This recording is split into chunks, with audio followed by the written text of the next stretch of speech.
Bienvenue à tous dans cette émission, nouvelle émission de cette chaîne Audace, La Roulotte Théâtrale, une chaîne qui s'occupe des maisons d'édition, et nous avons quitté Renilde et Françoise Houdard la dernière fois, qui nous avait présenté ce très beau livre Gens qui volent. Vous pouvez d'ailleurs revoir la vidéo ici. Oui. Pour ceux qui voudraient revoir la vidéo et la présentation et acheter le livre, évidemment, ça vous regardez sur les éditions Audace. Et ici nous sommes réunis tous et toutes pour modifier les statuts. Oui, c'était une assemblée extraordinaire. Et donc, voilà pourquoi vous pouvez voir ici tous les membres de la roulotte théâtrale. Et moi, je ne suis après tout que le barman de la roulotte théâtrale. Voyez-vous, c'est pas... Voilà, bien sûr. Il n'y a pas d'autre barman. Le seul barman. Il n'y en a pas d'autre. Non, il n'y en a pas d'autre. Qu'est-ce qui se passe? Le seul barman, mais vous manquez pas de culot, vous. Merde. Zut, le barman historique de la roulotte. Qu'est-ce que je vous ai fait maintenant? Vous retournez votre veste? Lui, barman, il a la tenue, il a le nœud pape, bon, mais l'habit ne fait pas le barman. Je vous laisse avec le vrai barman et maintenant présenter un petit peu les individus qui sont autour de ce bar. C'est pas qui nous laisse, c'est moi qui te le... Oui, mais donc voilà, sur cet intermède, on va peut-être parler des nouveaux membres de l'Assemblée Générale de la Roulotte. Et on a parlé de gens qui volent, oui. Mais il est là. Oui, il est là. Voilà. Il est là, Renilde Thiebaud, avec Françoise. Ce sont deux nouveaux membres de la Roulotte. Freddy Adam, lui, c'est un membre éminent. Brigitte est un membre qui a précédé Freddy. Depuis le début. Depuis le début. Depuis le tout début. Le tout début. Voilà. Anne Irak, ça vous connaissez. Bien connu de nos services. C'est celle de la radio, là. C'est ça, oui. Alors, entendu, là. Olivier Delzine, c'est un petit nouveau, mais un petit nouveau qui m'a beaucoup impressionné. Parce qu'on était joué à Paris. Hein. Et à Paris, on avait pris une camionnette qui était trop petite pour entrer dans les parkings parisiens. Trop grande. Trop grande, oui, peut-être ne va pas. Le parking était trop petit. C'était la hauteur. Donc, Olivier et moi, on a erré pendant des heures dans Paris pour essayer de trouver une place. Et ce que j'ai admiré chez lui, c'est cette espèce de calme absolu. Voilà, donc c'est un être stable qui va apporter des choses. Ouais, c'est un... Alors, Olivier Théroigne, ça.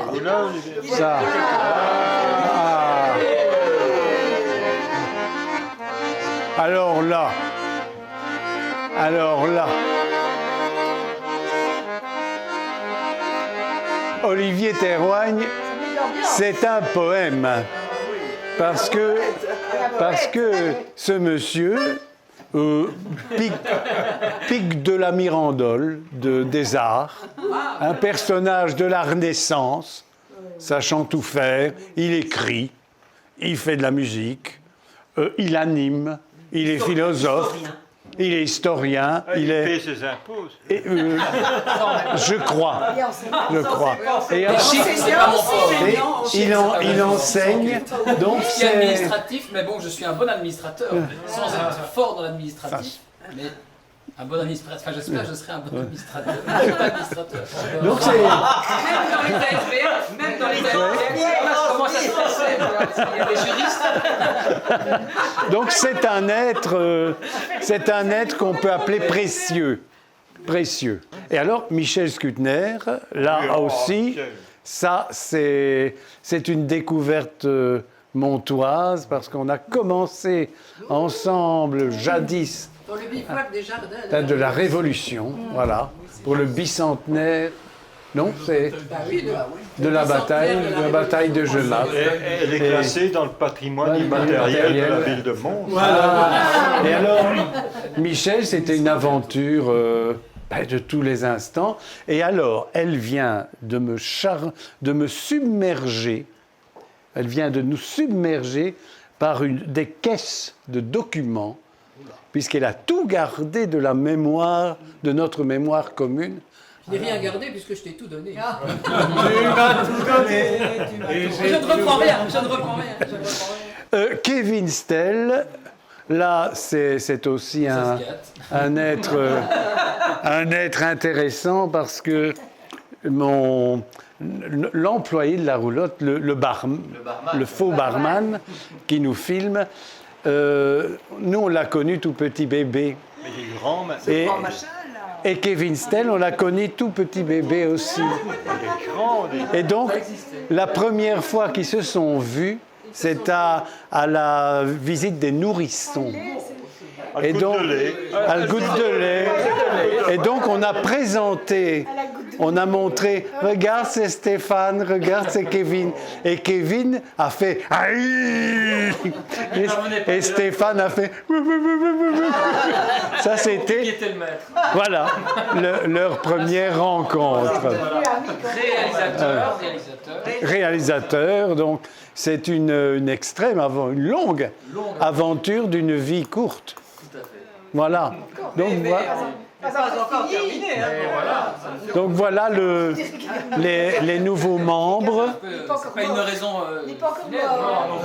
les membres anciens, les membres nouveaux, ce qui représente, à mon avis, à la roulotte théâtrale, une belle équipe. Hein.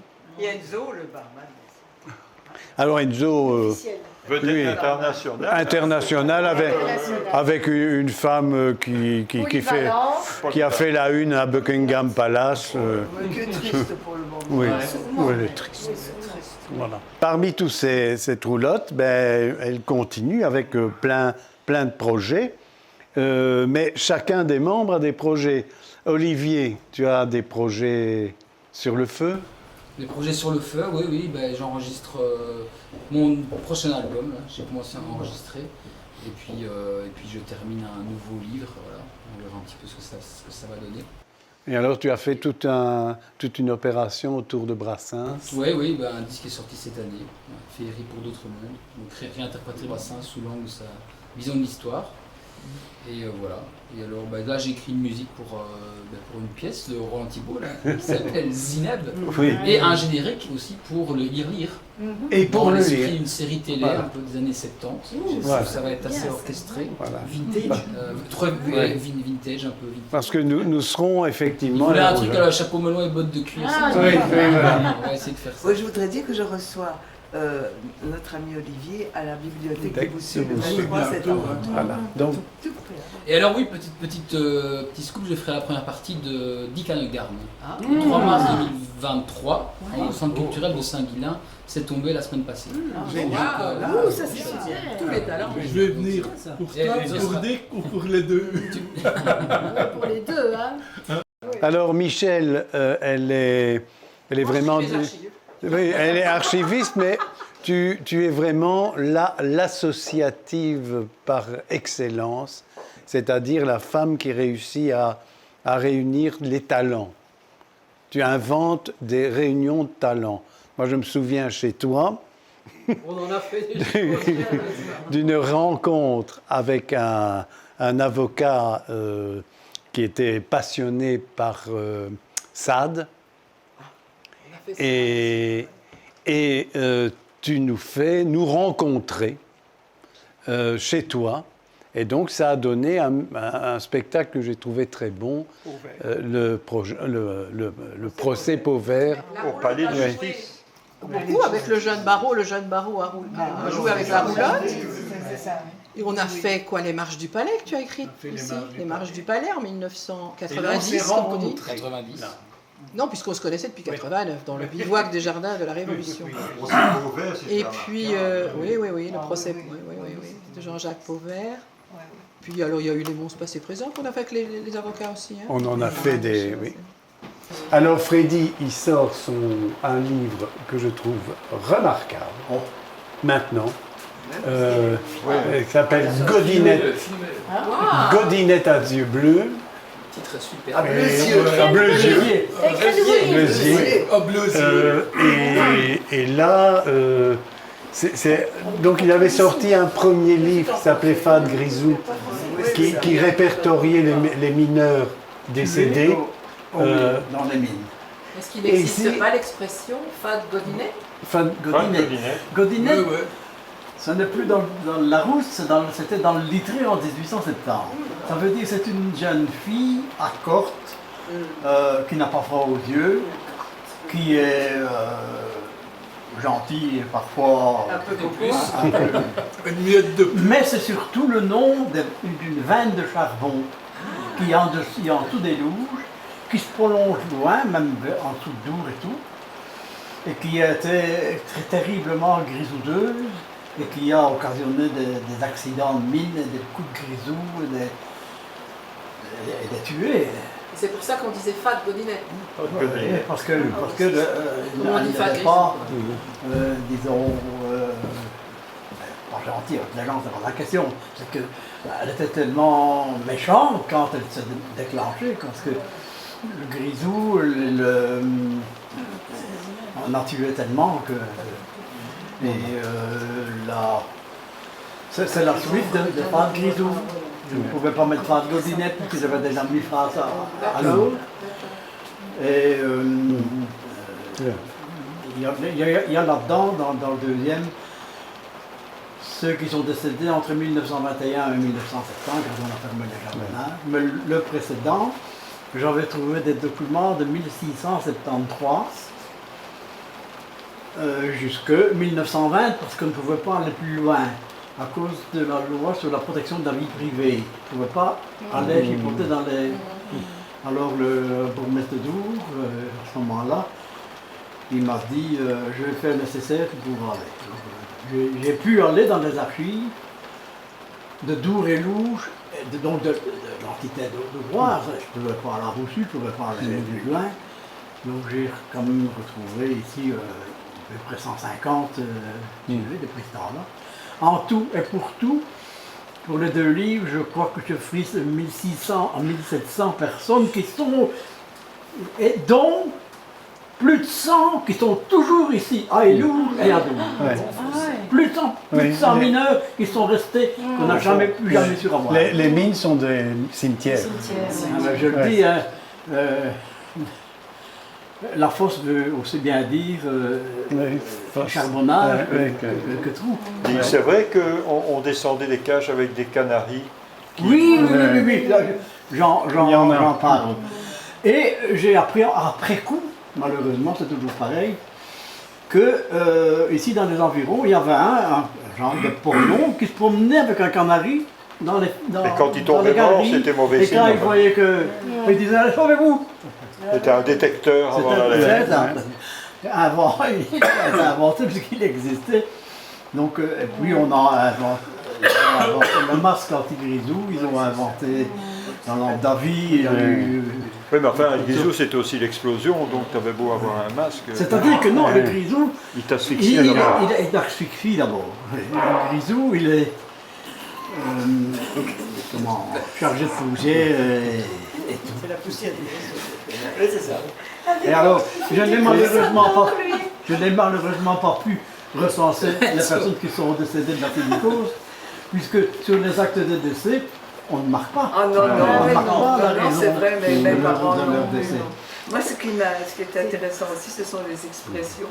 Je suis incapable de prononcer, mais c'est-à-dire que bon, là, il y a beaucoup de documents. C'est extraordinaire. On fait beaucoup de recherches. L'expression aussi, c'est sorti d'un de mes premiers, les contes de ma grand-mère.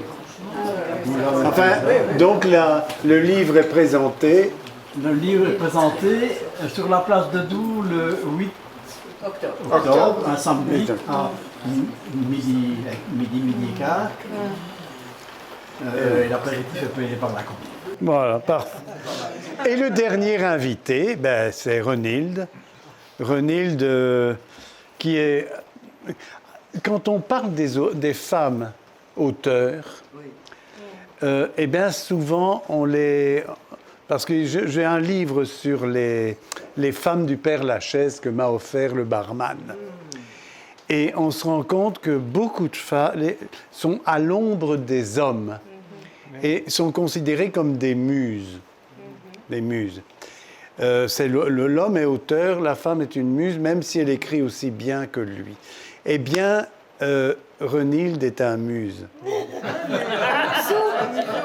Hein?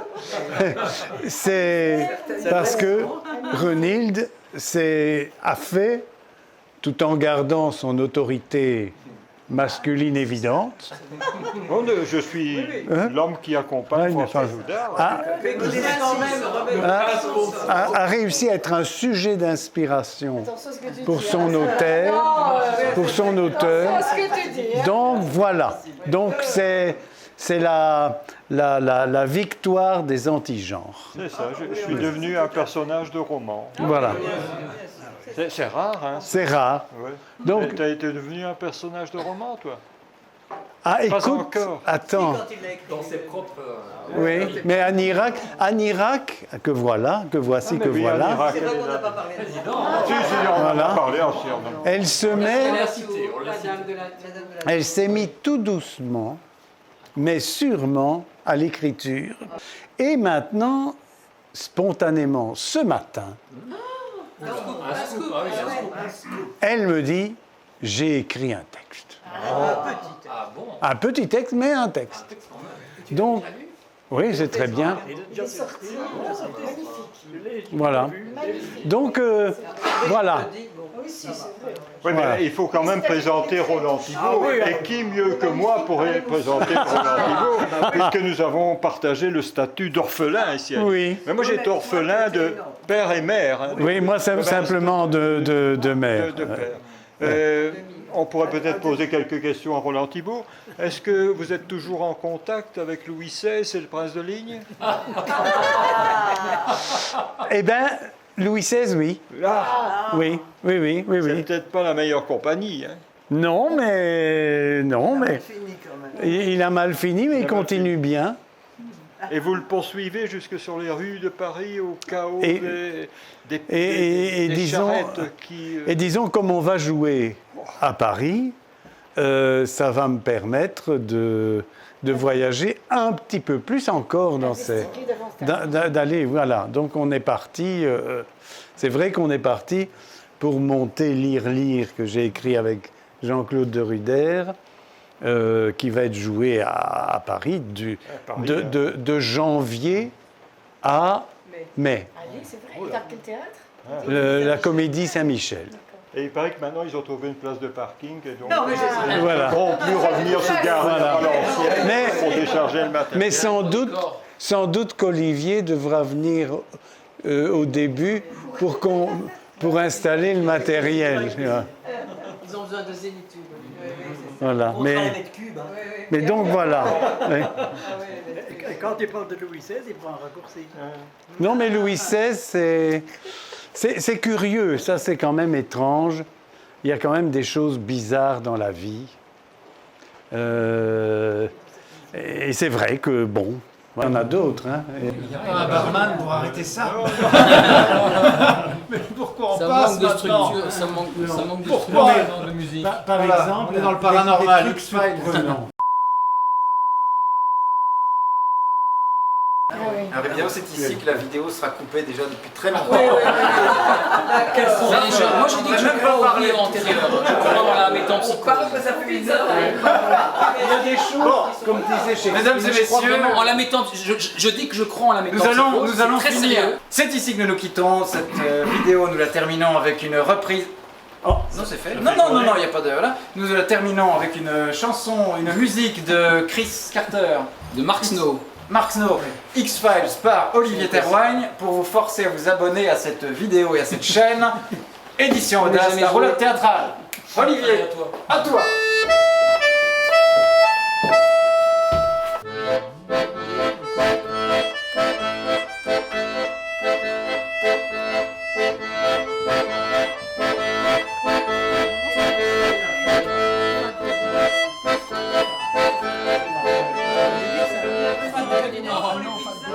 Super.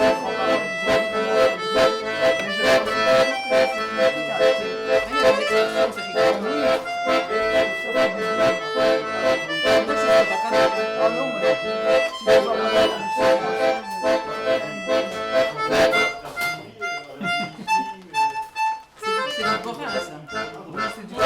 C'est du patois Borin. Freddy patois Borin. Oui, ça c'est du Borin. Nickel, hein. Il y a des fautes, hein. On a un